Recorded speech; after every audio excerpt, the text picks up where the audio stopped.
I'm William Skudlarek. I've been here at St. John's for quite a while. I actually came here as a high school freshman in 1951. I entered the monastery in 58, spent a good bit of time teaching, mostly in the School of Theology, but also in the undergraduate, in the area of theology. In the School of Theology, it was mostly preaching.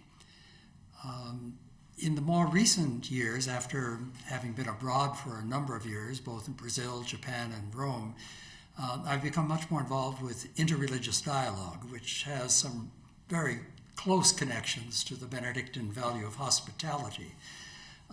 At present, my main work, the COVID pandemic, has limited travel and conferences and that sort of thing. So most of my work now is in the area of communication with other monks who are involved in interreligious dialogue and editing.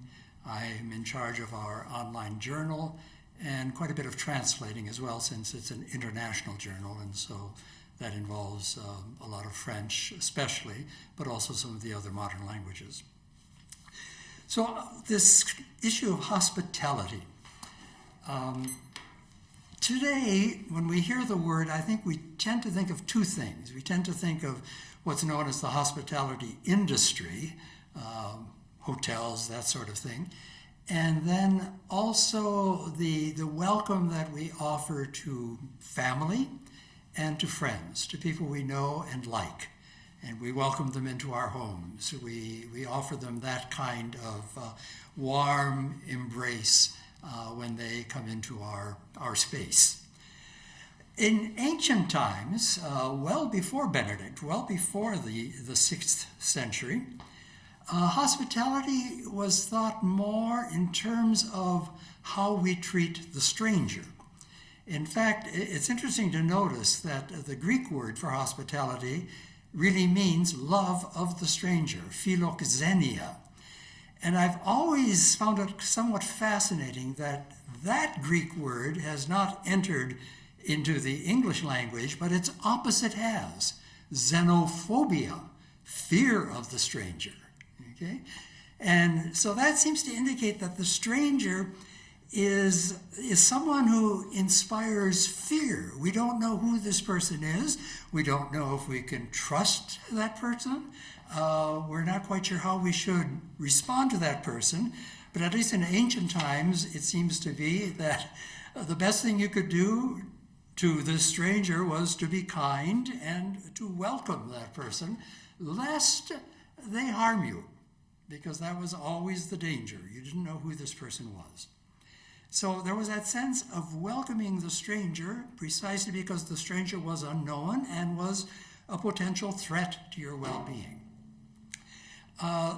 The other thing about the stranger, at least in ancient times, and this seems to cross cultures, it's not just a matter of Western culture, Greek or biblical culture, but throughout the world, the stranger has a kind of fascinating quality as well.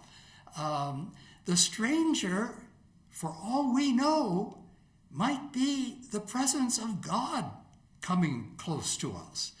And so in that sense, the stranger demands reverence, demands humility in the presence of this divine being who is masqueraded as the stranger. We're very close here. Some of you may be familiar with the expression of Rudolf Otto, who was a theologian, philosopher of religions, and he coined the term the mysterium tremendum et fascinans, the mystery that is both fearful, tremendum, et fascinans, and attractive. You're fascinated by it. And that's how he described the attitude of the human in the presence of God. You're in the presence of this mystery that is both terrifying and at the same time it draws you. It's fascinating. And that seems to be the way the stranger was taught of.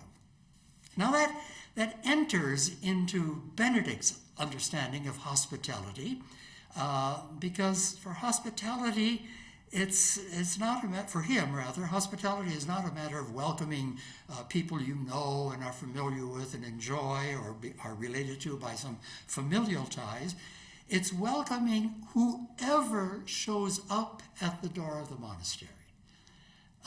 It's interesting to notice that in the Latin original of the rule, chapter 53, which is on the reception of guests, begins with the word everyone, omnes. Everyone, all guests who present themselves are to be welcomed as Christ. There you get that notion of the fascinans, huh? This is Christ. You can't recognize him directly, but that's who it is in the guise of the stranger. For Christ will say, I was a stranger and you welcomed me. And then he goes on to say, proper honor must be shown to all, especially to those who share our faith and to pilgrims. So that presence of everyone, all, twice in the opening sentence of this chapter on hospitality, really, in a way, says it all. Benedict says there is to be no distinction of persons. Whoever shows up is to be welcomed, and you are to welcome that person as Christ, because Christ said, I came as a stranger and you welcomed me. And it's interesting in that parable that this quotation is taken from, it's the parable of the Last Judgment in Matthew chapter 25. And he says, he welcomes the sheep on his right and tells them, welcome into the kingdom of your Father, because I was hungry, you fed me, I was thirsty, you gave me something to drink, I was a stranger and you welcomed me. And they are going to say, when did we ever see you and welcome you? And Jesus said, because you did it to one of the least, you did it to me. So again, that notion that it is God who is present in the stranger and is to be welcomed. And how is he to be welcomed? Well, Benedict sort of piles up a lot of different terms here. He says they are to be shown mansuetudo, gentleness.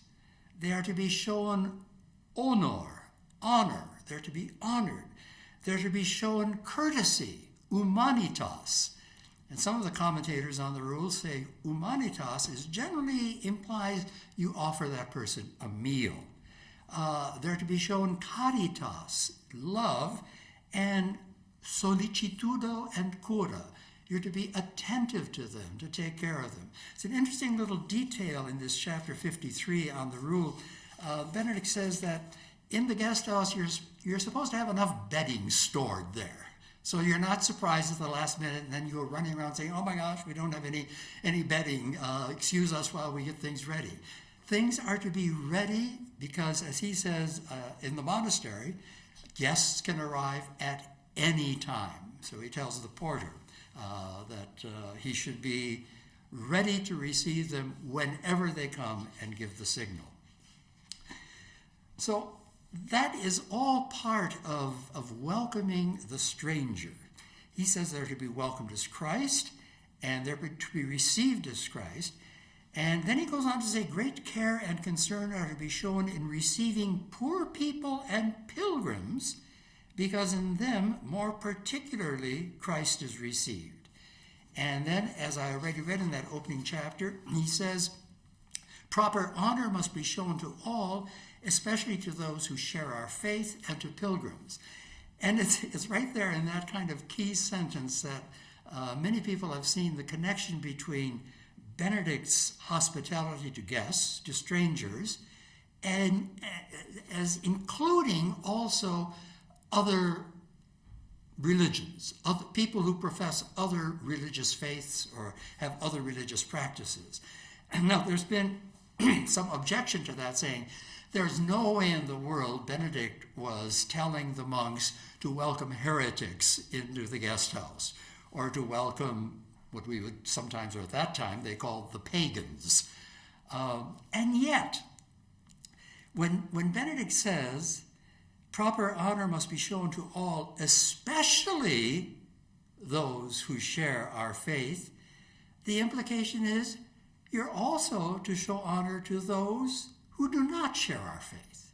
If you're to show honor especially to those who share our faith, well, that means those who don't share our faith are also to be received as Christ and shown proper honor. Those are the qualities, the characteristics. The guest certainly can be family or friend, but the guest that Benedict is most concerned about is the stranger who arrives at the door. That doesn't very often, I suppose, happen to us in our homes, but it certainly happens to us in our communities. How do we welcome the stranger, who today would be the exile or the migrant? How are they shown honor? How is Christ being received in them?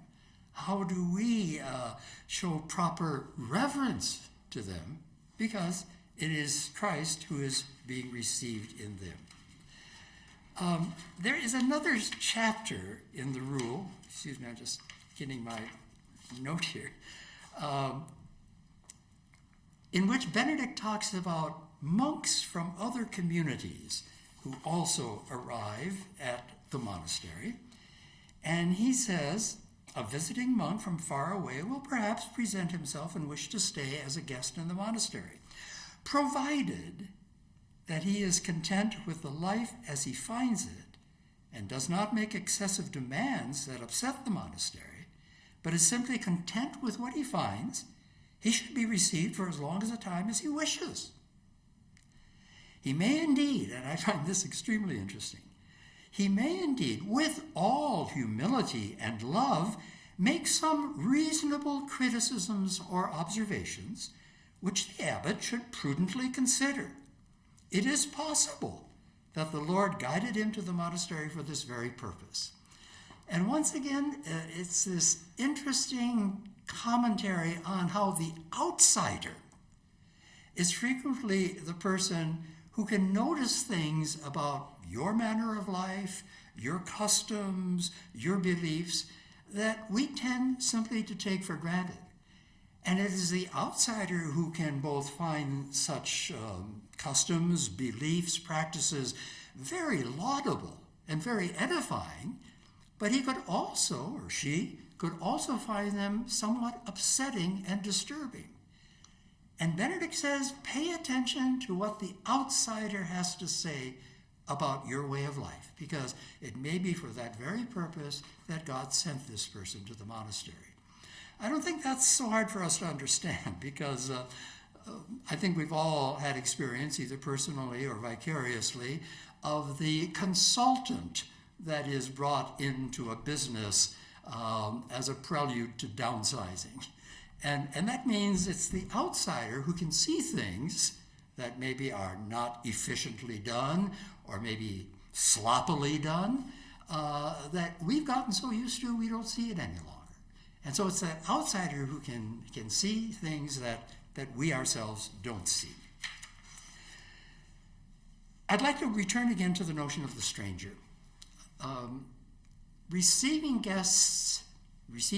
a stranger who comes as a guest demands a great deal of discernment and tact and confidence. Frequently, what we tend to do, maybe even without recognizing it, is we try to get that stranger, whether that be the guest that's being received into a home or into some kind of institution, some kind of business maybe, or whether that's the migrant, the homeless person, the exile. We expect them and we even pressure them to conform to this new environment that they are part of. And for Benedict, receiving the guest as a stranger, or vice versa, receiving the stranger as a guest, means you respect that person's identity, that person's values, that person's way of living.